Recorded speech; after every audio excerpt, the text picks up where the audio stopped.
Bonjour à tous, vous ne rêvez pas, dans ce tout petit carton, vous avez bien un aspirateur robot avec sa base de vidange, le plus petit aspirateur robot au monde, en tout cas c'est ce qu'annonce Switchbot, la marque qui le fabrique. Je vous mets évidemment le lien dans la description pour que vous puissiez voir le prix de cet appareil et je vous indiquerai s'il y a un code promo. Si vous aimez découvrir des produits originaux comme celui-ci, il faut vraiment vous abonner et cliquer sur la cloche et puis pensez à liker cette vidéo, c'est vraiment important pour moi. Alors la marque Switchbot, j'imagine que vous ne la connaissez pas, moi je ne la connaissais pas avant que Switchbot me propose de m'envoyer ce modèle pour essai. Eh bien la marque Switchbot s'est créé son propre écosystème domotique avec pas mal de produits domotiques comme par exemple des modules intelligents pour ouvrir automatiquement des rideaux et puis également tout un tas d'appareils comme des robots aspirateurs pour vous aider à entretenir votre domicile. Et la volonté de Switchbot, c'est que ces produits soient vraiment à la portée de tous et qu'ils soient simples à utiliser. Pourquoi je vous présente aujourd'hui ce petit aspirateur robot? C'est parce qu'il a énormément de qualité, il est équipé d'une base de vidange, oui ça tient dans le carton, et il est équipé d'un lidar, un laser pour naviguer à l'intérieur de votre domicile, et ça c'est vraiment la meilleure technologie actuellement. L'avantage d'être petit, on le verra tout à l'heure, c'est qu'il va aller partout dans votre maison, et quand je dis partout, vous verrez tout à l'heure que c'est vraiment partout. Si vous commandez ce robot, vous allez le recevoir non pas dans ce carton, mais dans un autre carton qui va le protéger pendant le transport, un carton marron comme ça, et donc vous pourrez très bien en faire cadeau puisque votre carton arrive en parfait état. Allez, on va procéder au déballage. Le carton, je pense que ça vous intéresse pas vraiment, on va regarder tout de suite ce qu'il y a à l'intérieur. Quand je vous avais dit qu'il était petit, je vous ai vraiment pas menti, vous voyez, il est vraiment tout petit. Vous voyez la taille de sa base, vous avez ici la base de mon L20, mais regardez à côté ce que ça donne. Voilà, la base est vraiment toute petite et va s'intégrer au plus petit des appartements. Je vais déjà vous présenter ce robot et la base en détail. Ensuite, je ferai évidemment tous les tests que je fais habituellement, les tests de poussière, les tests de navigation. Vous saurez tout sur ce robot et à la fin de la vidéo, on se retrouvera pour une conclusion. Je vous donnerai ses points positifs, ses points négatifs et puis on essaiera de savoir à qui peut s'adresser ce type de robot. Parce que oui, il n'a pas l'air comme ça, mais il est intéressant. Au niveau des dimensions de ce robot, et là c'est vraiment petit, on a un diamètre de 24,8 cm. Oui, c'est moins de 25 cm, c'est vraiment petit. Et puis on a une hauteur de 9,2 cm. Là aussi, c'est parmi les plus bas du marché. Et puis un poids de seulement 2,3 kg. Il est vraiment super léger. Quand vous voulez le déplacer, le poser sur un étage, eh bien on se trimballe pas un truc lourd, vraiment c'est super léger, super petit, c'est très facile à transporter. La puissance d'aspiration est de 2500 pascal, vous avez 4 puissances différentes, la puissance maximum étant celle de 2500 pascal, on verra tout à l'heure dans le crash test si c'est vraiment efficace pour nettoyer à la fois les sols durs et les tapis. Grâce à sa brosse, évidemment, vous allez pouvoir aspirer n'importe quel type de débris, de la poussière, des graviers, du sable, etc. Vous pouvez vraiment tout aspirer. Au niveau du bruit, les ingénieurs de Switchbot ont travaillé 3 ans de manière à réduire le bruit et arriver à un bruit de seulement 48 décibels en mode silencieux. Il est vraiment très silencieux et vous pouvez très bien le passer pendant que vous regardez la télé. On a une batterie de 3200 mAh qui vous permettra d'avoir une autonomie de 150 minutes en mode silencieux et 70 minutes en mode maximum à 2500 pascal. Évidemment, comme tous les aspirateurs robots, s'il tombe en panne de batterie pendant son travail, il va se recharger sur sa base et repartir terminer son travail là où il s'est arrêté. Le robot est compatible avec Alexa, Google Home, Siri, SmartThings et également IFTTT. Si vous ne savez pas ce que c'est tout ça, allez voir dans Google. Le robot est livré avec une deuxième brosse latérale de rechange, il suffit de la clipser simplement. Un deuxième filtre de rechange pour le bac à poussière. Évidemment une notice complète, alors par contre elle est en anglais. Et également un guide de démarrage rapide, lui aussi en anglais. Je vous ai parlé du filtre de rechange, on va regarder donc le bac à poussière de l'appareil qui se trouve à l'arrière de l'appareil ici. Je n'ai pas l'information de capacité de ce bac à poussière, mais il est vraiment petit, donc je vous conseille, si vous avez un appartement ou une maison assez grande, de passer l'aspirateur tous les jours. Moi, j'ai l'habitude de le passer une fois par semaine, puisque j'ai des gros aspirateurs robots. Ici, chez moi, il trouve vite sa limite quand je laisse plusieurs jours de poussière dans la maison. Et c'est normal, j'ai une maison qui est assez grande. Mais d'après mes différents tests, je vous conseille quand même si vous avez un appartement assez petit, eh bien, de le passer tous les jours régulièrement. Vous allez voir que de toute façon, il va se faufiler partout, et vous allez avoir tous les jours une maison propre avec lui. Pour ouvrir le bac à poussière, on fait simplement comme ça. Voilà, là on voit donc l'intérieur du bac à poussière, on voit son filtre. Il y a un système d'auto-vidange sur la base et donc la poussière va sortir par ce clapet ici. Le filtre se change en ouvrant ici le réservoir. Il suffit simplement de tirer comme ça et on sort le filtre. C'est vraiment très simple à remplacer. Il est équipé, je vous le disais, d'un lidar. Le lidar, c'est un laser qui lui permet de mesurer la distance entre lui et les obstacles. Le lidar, il est projeté horizontalement à une hauteur d'environ 10 cm et ça lui permet donc de savoir où il se trouve avec très grande précision et de tracer une cartographie très précise, on le verra tout à l'heure. Comme autre capteur, on a sur le devant un capteur qui lui permet d'affiner sa navigation quand il approche des obstacles. On a ici sur le côté droit, et ça c'est important parce que tous les robots ne l'ont pas, et je vous conseille vraiment de regarder la présence de ce capteur, c'est vraiment important. Le capteur de suivi de mur, ça lui permet de suivre avec très grande précision les murs quand il longe une plainte. Ensuite, sur le dessous, on a 3 capteurs de vide. Ça lui permet évidemment d'éviter de tomber dans les escaliers, et ça lui permet aussi d'éviter de tomber dans les dénivelés si vous avez une pièce qui est un petit peu plus basse que les autres. Au niveau capteur mécanique, on a ici évidemment le traditionnel capteur de pare-choc, sur toute la longueur de son pare-choc. On a une bande caoutchoutée ici en bas qui lui permet de prendre vraiment soin des meubles et de ne pas les rayer quand il vient doucement les toucher pour être au contact et pour passer au plus près pour nettoyer. On a également, chose que je n'ai encore pas vue sur un aspirateur robot, un capteur. Vous entendez ici sur le dessus du lidar. Donc ça veut dire que quand il va passer sous un lit et qu'il va légèrement toucher, eh bien il va savoir qu'il y a quelque chose au-dessus de lui et il va essayer de s'en sortir avant de se retrouver coincé. C'est une très bonne idée et c'est étonnant qu'on ne le retrouve pas sur les aspirateurs robots haut de gamme. Sur le dessous, évidemment, on a toujours les fameuses roues à grand débattement qui vont lui permettre de passer les seuils de porte. On a la fameuse brosse latérale qui va ramener la poussière qui se trouve sur le côté droit vers l'intérieur du robot pour qu'elle soit aspirée ensuite par la brosse principale ici qui est composée de poils et de bandes de caoutchouc. Alors ça, ce type de brosse, c'est très efficace sur tous les types de sols, que ce soit sol dur et moquette. L'inconvénient, et on le verra tout à l'heure, c'est que ça a tendance à enrouler les cheveux longs. Donc si vous avez beaucoup de cheveux longs à la maison, eh bien vous serez plus souvent obligé de nettoyer cette brosse. Ici, on a 2 boutons, un bouton Power ou un bouton de lancement du nettoyage ou de mise en pause, et juste au-dessus, le bouton pour revenir à la base. Ce que je regrette, c'est qu'on n'a pas de bouton pour un nettoyage localisé, il n'y a pas cette fonctionnalité sur cet appareil. Alors, c'est vraiment dommage parce que c'est un bouton qu'on trouve en général sur tous les aspirateurs robots, et puis bah là, on ne l'a pas. Alors, qu'est-ce qui va nous manquer comme capteur par rapport à un aspirateur robot haut de gamme? Eh bien, c'est un capteur de tapis, on ne l'a pas ici, donc il n'est pas capable de détecter la présence de tapis et d'augmenter sa puissance d'aspiration. Et donc, quand il va laver, eh bien, pour éviter les tapis, il faudra lui spécifier dans l'application où se trouvent les tapis, et comme ça il pourra les éviter. Alors j'ai parlé de laver, oui, parce que oui, il est capable de laver. Alors vous allez voir que le lavage a ses limites. Alors comment fonctionne le lavage? Eh bien c'est très simple, dans la base, sur le dessus du capot, ici vous avez une plaque de lavage que vous allez pouvoir mettre ici à l'arrière du robot. Entering Mopping Mode, ça veut dire qu'il entre dans le mode de lavage à la serpillière. Tous les messages sont en anglais sur le robot, il n'y a pour l'instant pas la possibilité de le mettre en français. Je suppose qu'à l'avenir, il y aura dans l'application des langues qu'on pourra télécharger sur le robot. En tout cas, à l'heure où je vous parle, ce n'est pas le cas. Alors comment se passe le lavage? Vous avez vu qu'il détecte automatiquement la présence de cette plaque de lavage, et dès qu'il détecte la présence de cette plaque de lavage, comme elle vient se mettre par-dessus la brosse d'aspiration, vous l'avez vu, eh bien la brosse d'aspiration ne tourne pas, et évidemment le moteur d'aspiration n'aspire plus. On a simplement un passage de serpillière et vous avez un lot de serpillières qui est fourni ici dans ce sachet. C'est des serpillières préhumidifiées que vous allez attacher sur la plaque. Donc on a ici un lot de 30 serpillières qui est fourni, mais vous avez la possibilité de mettre n'importe quel autre type de serpillière, comme par exemple ces lingettes Saint-Marc que j'avais déjà chez moi. Pour les installer, c'est très simple. Je vous montre en détail la plaque de lavage. Vous voyez ici les 2 pads velcro scratch qui vont permettre d'attacher la lingette. Ici, on a un petit aide-mémoire qui vous explique comment la mettre en place. Simplement, vous la posez sur la table, vous la mettez comme ceci, vous retournez cette partie-là devant ici. Ensuite, vous allez venir scratcher les côtés comme ça. Et puis le restant de lingette, vous allez le coincer dans ces petites pinces ici sur le côté. Voilà, vous faites ça comme ça. Et il n'y a rien d'autre à faire. Ensuite, vous allez pouvoir la clipser à l'arrière du robot.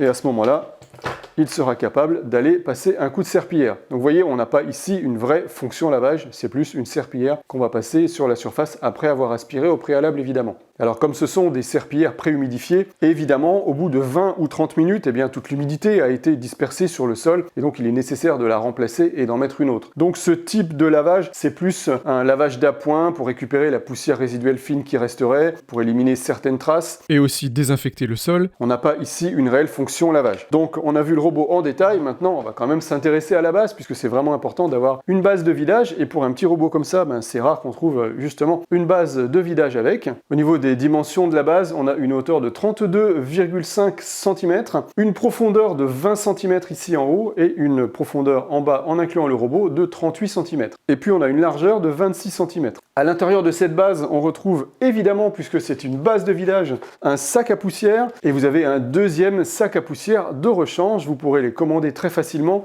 Je vous mets des liens dans la description pour commander ces fameux sacs. Ce sac à poussière a une contenance de 4 litres. C'est vraiment le plus gros que j'ai vu jusqu'à présent excellent sur des aspirateurs robots, ce qui va vous permettre d'avoir une autonomie de 70 jours. J'aime pas en général parler trop en jours, mais en tout cas 4 litres, vous avez de quoi faire.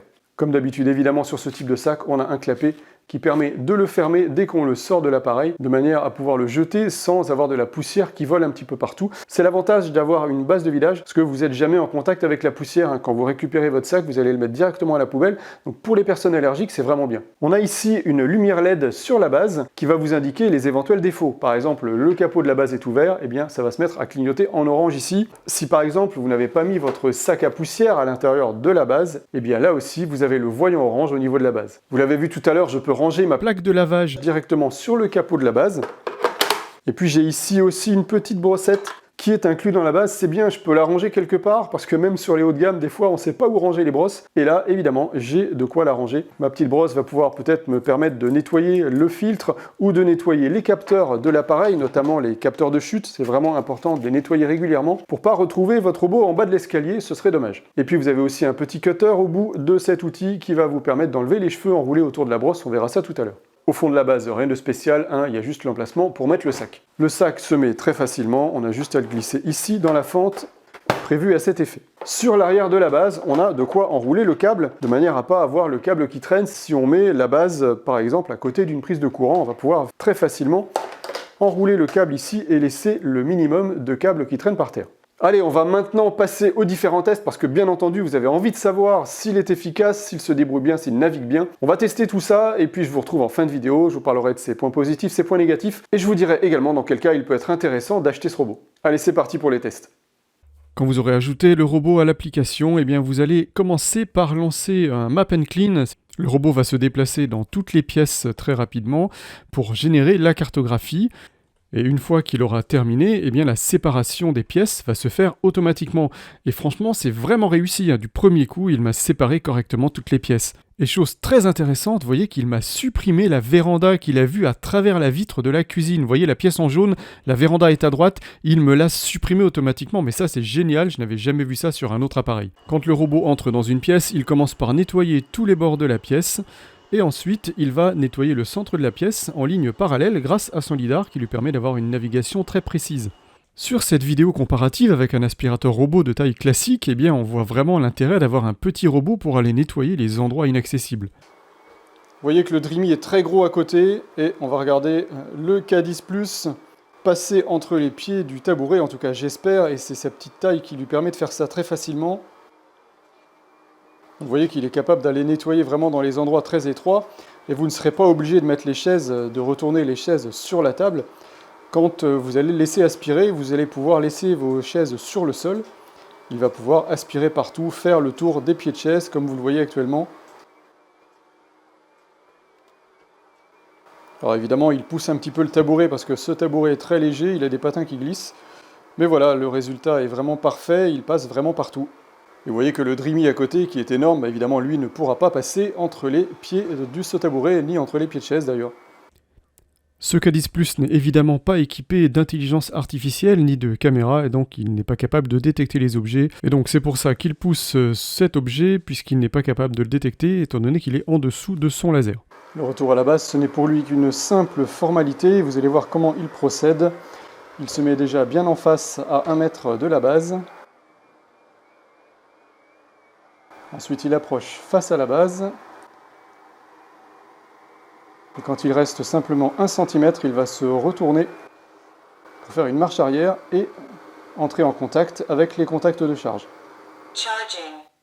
Alors pour ce crash test aspiration, j'ai mis sur un tapis et sur un sol dur des moutons de poussière, des miettes, tout un tas de débris. En fait, j'ai vidé tout simplement un sac d'aspirateur robot sur le sol. Donc on a des graviers, des miettes, du riz, de la poussière, voilà, on a pas mal de choses. On va voir comment il se débrouille. Je vais lancer un nettoyage localisé de cette zone.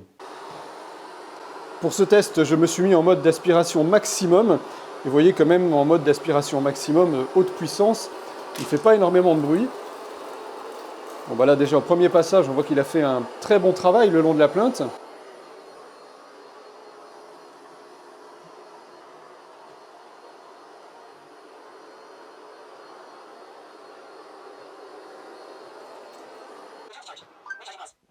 Alors on va regarder au premier passage Le résultat, on voit ici au niveau de la plainte qu'il en a laissé un petit peu, il est peut-être passé un petit peu vite, il faut dire qu'il y avait énormément de débris sur le sol. Ici, il en a laissé un petit peu aussi tout le long. Alors ça, j'ai un peu le même problème avec tous les aspirateurs robots, c'est quand il a une roue sur le tapis, une roue en dehors, eh bien le chariot de brosse n'arrive pas forcément à toucher bien le sol. Donc ce que je vais faire, c'est que je vais lancer un deuxième passage. Sur le tapis, je vois qu'il reste encore quelques débris qui sont un petit peu incrustés dans le tapis. Je vais lancer donc un deuxième passage. Voilà, au deuxième passage, ça va tout de suite mieux au niveau de la plainte, il a bien tout ramassé. Voilà, c'est ce que je vous disais, hein. Il a une roue sur le tapis, une roue sur le carrelage. Effectivement, le chariot de brosse n'arrive pas forcément à toucher le sol, donc il en laisse un petit peu. Alors, deuxième passage, au niveau du sol dur, c'est parfait, il a tout ramassé. Là, évidemment, il en reste encore ici, comme je vous disais, une roue à cheval sur le tapis, une roue à cheval sur le sol dur. Eh bien, le chariot de brosse ne vient pas assez au contact du sol, donc il m'en reste un petit peu ici. Au niveau du tapis, il a retiré, je dirais, 95% des débris. Je trouve qu'il reste quand même des toutes petites miettes fines qui n'ont pas été aspirées. Cet aspirateur, je pense, manque un petit peu de puissance sur les tapis, même si vous voyez qu'il a quand même fait un résultat très appréciable. Alors, je l'ai fait tourner longtemps dans la maison et donc j'ai rempli le bac à poussière. Voilà, on voit qu'il y a pas mal de choses là-dedans, des miettes, de la poussière. Ça en déborde tellement il y en a. Donc on va regarder le vidage automatique. Je le mets sur sa base. Et je vais appuyer sur le bouton pour vider la poussière.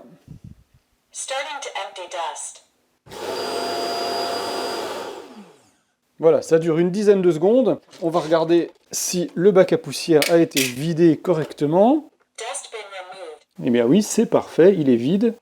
Alors je vais l'ouvrir pour mieux vous montrer. Voilà, il a été parfaitement nettoyé, hein. Que ce soit l'intérieur du bac ou le filtre ici. Il ne reste rien, il reste juste un cheveu ici mais qui était coincé. Voilà.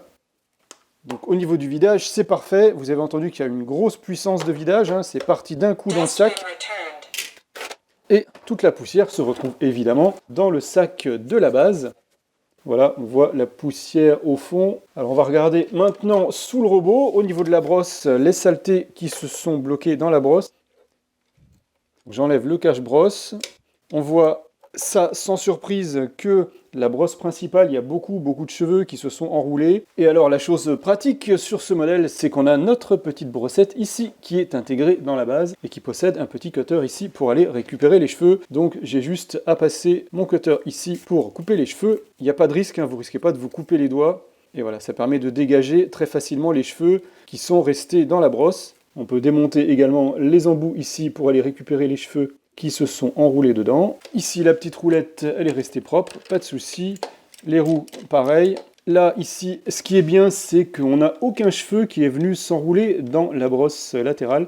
Et ça, c'est grâce à la mini brossette ici qui se trouve ici sur le côté. Ça empêche les cheveux de s'enrouler dans le mécanisme. C'est franchement bien pensé. J'avais pas vu ça encore sur les aspirateurs robots. Ça évite vraiment que les cheveux s'enroulent dans la brosse latérale. C'est vraiment quelque chose qui arrive très souvent en général sur les aspirateurs robots, que les cheveux viennent s'enrouler ici. Les capteurs sont restés propres, tout va bien au niveau du robot. Quand il est en mode serpillière, vous entendez évidemment que le moteur d'aspiration est coupé. Il ne passe que la serpillière. Donc là, il est évidemment très silencieux.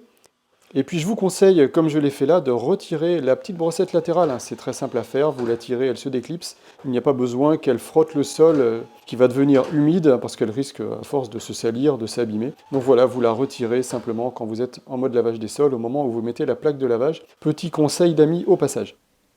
Alors on va regarder l'application maintenant du SwitchBot K10+. Donc là on est dans l'application où vous pourrez avoir également ici plusieurs objets domotiques sur cet écran. Vous pouvez créer des automatisations. Dans Shop, vous allez pouvoir visualiser tous les produits de la marque que vous pourrez associer à cette application. Vous voyez qu'il y en a pas mal au niveau domotique. Dans la partie profil, vous avez différentes possibilités de réglage de paramètres, mais ça c'est pour l'application qui gère donc tous les appareils domotiques. Là, on va se concentrer aujourd'hui uniquement sur le SwitchBot K10+. Donc je clique sur le SwitchBot. Je peux directement à partir de là lancer le nettoyage, mettre en pause ou le renvoyer sur sa base. Mais je vais cliquer sur More juste en dessous pour ouvrir l'application du robot. Donc là, j'arrive sur l'écran d'accueil. Évidemment, je vois ma cartographie de mon rez-de-chaussée. On verra plus tard que j'ai possibilité d'avoir d'autres cartes. Sur cet écran, qu'est-ce que je peux faire? Eh bien, vous voyez en haut, ça défile, c'est marqué maison entière. Ça veut dire que si je clique en bas sur balayer, il va commencer à aspirer l'intégralité de la maison, donc de cette surface qu'on voit à l'écran. Ici, le bouton vert, je vais pouvoir changer de mode, c'est-à-dire régler la puissance du robot. Mode silencieux, mode standard, mode puissant ou mode maximum. Donc là, sur cet écran, avant de lancer le nettoyage, je peux choisir ici le nombre de nettoyages que je souhaite, une fois, deux fois. Ici, dans enregistrer la partition, on peut enregistrer la carte actuelle qu'on a à l'écran. Je vous montrerai tout à l'heure dans les cartes comment ça se présente. Ici, je vais pouvoir sélectionner une zone interdite. Mettons, si jamais j'ai la gamelle du chien qui se trouve ici, eh bien, je vais pouvoir, comme ça, sélectionner l'endroit où se trouve la gamelle du chien. Je peux créer des murs virtuels. Je peux l'empêcher de passer. Par exemple, si j'ai ici des objets fragiles, hop, je mets mon mur virtuel comme ça. Je peux également le mettre en diagonale, ça pose pas de problème. Et puis, je peux sélectionner des zones à ne pas laver, par exemple des tapis. Je sais que ici, j'ai un tapis, donc hop, je vais pouvoir sélectionner mon tapis de cette façon-là. Ici, en bas à gauche, vous avez un bouton pour l'assistance utilisateur. Et en bas, je valide en cliquant sur effet immédiatement. Voilà, donc j'ai donc modifié ma carte actuelle. Ensuite, si je veux lancer le nettoyage d'une ou plusieurs pièces, je vais cliquer en haut sur pièces. Et là, je vais sélectionner mes pièces que je souhaite nettoyer. Je vais choisir mon mode de balayage et je vais cliquer sur balayer pour démarrer. Si je veux simplement aspirer ou laver une seule zone, je me mets sur, alors ils appellent ça superficie, mais ce serait plutôt zone locale. Et donc là, je clique sur ajuster la superficie ici, hop, je la déplace, je l'agrandis, j'en fais ce que je veux, je la mets où je veux. Je peux ajouter une deuxième zone, voilà, hop, je peux la mettre ici, hop, la taille que je veux. Et je valide. Et là, le robot part immédiatement aspirer. Ici, sur la gauche, vous avez un bouton Empty Dust. Et bien ça permet de vider le réservoir du robot directement dans la base du robot. Ici, je choisis mon mode aspiration ou lavage des sols, sachant que dès que vous allez mettre la plaque de lavage en place, ça passera automatiquement en mode lavage. Ensuite, en bas à droite, j'ai un bouton qui est marqué plus, je vais cliquer dessus, et là je vais avoir plusieurs choses. On va déjà cliquer sur forfait voix en bas à gauche. Ça c'est la voix qu'on peut choisir, comme je vous le disais, uniquement en anglais ou en japonais. Alors on a plusieurs apparemment voix japonaises différentes, et une voix en anglais uniquement. J'espère qu'à l'avenir il y aura également d'autres langues comme le français, l'italien, l'espagnol, etc. Le mode télécommande ici, ça permet tout simplement de déplacer le robot avec la télécommande. Et puis si vous cliquez sur le bouton nettoyer, vous allez lancer le moteur d'aspiration. Le bouton trouver un robot, ça fait simplement parler le robot, comme ça il vous indique où il est. Donc il dit en anglais je suis ici, donc I'm here. Durée de vie des accessoires en bas à droite. On va retrouver la durée de vie restante des accessoires, donc le filtre qui est prévu au départ pour 150 heures, donc là il en reste 148. La brosse latérale, la brosse principale, le sac à poussière, il n'y a pas vraiment de détecteur, vous le remplacez quand il est plein, vous le sentez à la main quand vous appuyez dessus si vraiment il est plein. Les capteurs, bon voilà, apparemment toutes les 30 heures, il faut nettoyer les capteurs. Bon, c'est quelque chose évidemment à vérifier régulièrement, donc vous serez alerté quand ce niveau sera descendu à 0, mais si vous constatez par exemple pour le filtre qu'il est encore en bon état, eh bien vous pourrez simplement l'aspirer, le taper et puis le remettre en place, c'est pas forcément la peine de le jeter à chaque fois. Dans rapport de nettoyage ici, je vais voir donc les derniers nettoyages que j'ai effectués, listés par hebdomadaire, ils sont là. Donc ils ne les gardent pas tous en mémoire, vous voyez que ça ne conserve que jusqu'au 8 février, alors qu'on est le 10, donc apparemment ça conserve 3 jours. Il y a aussi le mensuel ici, et vous voyez que là j'ai nettoyé 69 mètres carrés le 2, mais je ne le retrouve pas dans la liste parce que c'était trop ancien. Le 2 c'était il y a plus d'une semaine. Ensuite dans programmer, vous allez pouvoir ici régler des aspirations programmées. Donc par exemple mode aspiration, mode lavage, c'est vous qui choisissez. Par contre il faudra mettre la plaque lavage si vous voulez laver évidemment. Ici dans répéter, vous mettez si c'est une seule fois, quotidien, chaque semaine, en semaine du lundi au vendredi ou que samedi dimanche, ou sinon vous personnalisez les jours de la semaine. Là vous sélectionnez soit si c'est la maison entière, soit si c'est certaines pièces, le nombre de nettoyages, une ou deux fois, et puis vous choisissez l'heure, et puis vous confirmez. Et voilà, ici vous pouvez activer ou pas la programmation que vous venez de faire. Vous pouvez créer aussi une autre programmation. Voilà, vous pouvez ici créer toutes vos programmations pour qu'il arrive à nettoyer automatiquement toutes les semaines dans votre domicile. Dans carte, on a ici, alors il y a deux choses, il y a le hall ici où vous avez toutes vos cartes, et il y a le enregistrer. Enregistrer, ici vous voyez que j'ai simplement deux cartes enregistrées, c'est mon rez-de-chaussée et mon étage. Et dans All, j'ai toutes les cartes. C'est-à-dire toutes les cartes, c'est parce que quand je déplace des meubles, ou que je bouge des choses, ou que je ferme des portes, il va créer d'autres cartes tout seul, qui viennent s'enregistrer toutes seules ici. Et donc après, il vous suffit simplement d'appuyer sur le cœur pour enregistrer votre carte, la carte que vous considérez être la bonne et que vous utiliserez tout le temps. Bon, après, ça ne vous empêche pas de changer les meubles de place et d'utiliser toujours les cartes que vous avez programmées. Par contre, si vous déplacez votre robot, par exemple à l'étage, vous voyez qu'ici, il est au rez-de-chaussée, puisque c'est marqué « Utiliser » en bas. Eh bien, si je veux l'emmener à l'étage, il va falloir que je clique sur « Utilisation » ici. Et donc je vais confirmer pour pouvoir l'utiliser à l'étage, le poser à l'étage, et puis qu'il aspire mon étage. Ce n'est pas automatique, il n'y a pas une détection automatique de la cartographie. Vous voyez ici que je suis maintenant sur la carte de l'étage. Superficie estimée en bas à droite, c'est ce qu'a calculé le robot. Il estime qu'il a 78 mètres carrés qui ont été aspirés sur cette zone. Ensuite, si je vais sur modifier la carte, là, je vais pouvoir faire pas mal de choses. Déjà, je vais pouvoir pivoter ma carte parce que vous voyez qu'elle n'est pas vraiment dans le bon sens par rapport à mon écran. Donc, je clique sur pivoter la carte. Et il faut savoir qu'à chaque fois que vous faites pivoter la carte, des fois, ça vous perd la séparation de certaines pièces. Et là, en l'occurrence, j'ai l'impression que ça m'a perdu la séparation de cette pièce-là. Donc, je vais la refaire. Je vais cliquer sur la pièce comme je viens de le faire. Je vais faire superficie divisée en bas. Je vais tracer ma séparation et j'enregistre. Normalement, toutes ces séparations de pièces se mettent automatiquement après la première cartographie et je trouve que ça se fait vraiment très précisément et aussi bien que les modèles haut de gamme des robots aspirateurs que j'ai testés précédemment. Ensuite, je vais pouvoir fusionner des pièces. Par exemple, si je veux fusionner deux pièces, il faut d'abord que je les sélectionne, donc celle-ci et celle-ci. Je fais superficie fusionnée, je confirme. Et là, il m'a évidemment fusionné ces deux pièces-là. Ensuite, je peux évidemment changer les noms. Je vais cliquer sur une pièce, je fais renommer. Je peux prendre les noms pré-enregistrés ou alors tout simplement enregistrer le nom que je veux. Maintenant, on va regarder dans les paramètres. Les paramètres, on les retrouve ici en haut à droite sur cette roue crantée. Et là, qu'est-ce qu'on va trouver? Alors là, on va retrouver le nom du robot, vous allez pouvoir le changer. Le nom de ma maison, ça c'est pour l'application domotique en fait. Quand vous faites de la domotique, vous avez vos différents modules qui sont dans différentes pièces. Et bien là, le robot, il est dans la maison qui s'appelle ma maison et la base est dans la salle à manger. On peut régler un temps ne pas déranger, c'est-à-dire un temps pendant lequel le robot ne pourra pas sortir nettoyer. Ça c'est utile si jamais vous le faites travailler tout seul et qu'il est en panne de batterie, ça évitera qu'il ressorte la nuit pour finir son travail. On peut régler le volume du haut-parleur du robot. Dans les paramètres de collecte de la poussière, ici on peut activer ou pas le bouton sur l'écran principal qui permet d'aller vider manuellement le bac à poussière. Ensuite, dans la collecte intelligente des poussières, vous allez pouvoir régler le temps après lequel le robot va aller vider son bac à poussière sur la base. Et vous voyez que le minimum de temps qu'on peut mettre, c'est 60 minutes. J'aurais aimé qu'on puisse encore descendre ce temps-là, ou même le choisir. 60 minutes, je trouve ça un petit peu long quand on a, par exemple, peut-être beaucoup de poils d'animaux et une surface qui va être assez grande. Je pense que des intervalles de 15 minutes, ça aurait pu être intéressant à choisir. Alors j'espère que SwitchBot va modifier son application pour mettre ça à jour. Bouton éclairage ici, simplement vous allez ou pas activer la lampe LED de la base. Verrouillage enfant, ça vous permet de verrouiller les boutons du robot pour éviter que votre enfant aille appuyer sur les boutons et fasse démarrer le robot quand il ne faut pas. Le mode anti-collision, vous allez pouvoir l'activer si vous trouvez que le robot cogne un petit peu trop les murs ou les obstacles. Redémarrer l'appareil, bon ça c'est pour faire un reboot de l'appareil. Reconnexion, c'est si vous avez problème de connexion de votre appareil au Wi-Fi. Les services cloud, vous allez pouvoir ici configurer votre Google Assistant. Voilà, on vous explique comment faire, l'Amazon et IFTTT. Ici, vous avez une FAQ. Ça vous renvoie vers le site internet de SwitchBot.